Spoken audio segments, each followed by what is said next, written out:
This week's anime episodes delivered two standout moments: a tactical cursed energy battle in Jujutsu Kaisen and an intense demon hunt in Frieren. Let's start with Jujutsu Kaisen Season 3, Episode 10. Inside the deadly Culling Game colony, Megumi Fushiguro finds himself betrayed and led straight into an ambush by a group of reincarnated sorcerers led by Reggie.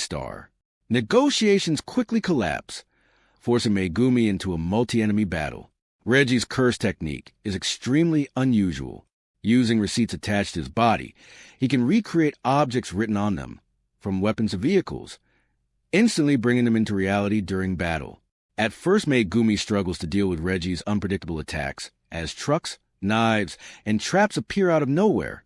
But Megumi's true strength isn't raw power, it's strategy. He lures Reggie into a gymnasium, revealing that the entire retreat was part of a plan. Inside the building, Megumi activates his domain expansion, Chimera Shadow Garden. Even though the domain is incomplete, it dramatically enhances his 10 Shadows technique. Shadow clones appear, Shikigami attack from every direction, and the battlefield itself becomes part of Megumi's strategy. Reggie tries to counter by exploiting the mechanics of Megumi's shadows, summoning multiple cars to increase the weight inside the domain and crush him under the pressure. But Megumi flips the situation again.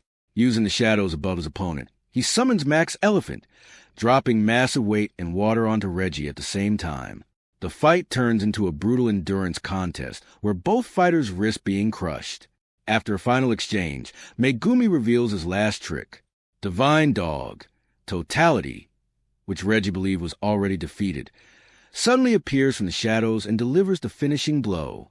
Defeated and dying, Reggie transfers his remaining Culling Game points to Megumi before collapsing. It's one of the most tactical fights in the entire arc and a huge moment for Megumi's development as a sorcerer. Now, let's move to Frieren Season 2, Episode 8. This episode features one of the most action-packed sequences in the series so far. The battle centers on the Demon Revolt, a powerful enemy capable of fighting with multiple swords at once. The fight splits into two battles happening simultaneously. First, Stark teams up with the mage Jin-No to face Revolt directly. Stark relies on brute strength in close-range combat, while Jin-No supports him with powerful magic attacks. At the same time, Frieren, Fern, and Method confront two demon mages attempting to overwhelm them with long-range spells. The contrast between the fights highlights the different strengths of party. Fern demonstrates incredible casting speed. Frieren analyzes the demon's magic calmly, and Stark proves he can stand against elite demon warriors despite being only human. Together, these battles remind us that even after the Demon King's defeat, the world is still full of powerful demons, and defeating them requires teamwork, experience, and strategy. Between Megumi's tactical domain battle and Frieren's intense demon hunt, this week delivered some fantastic anime action.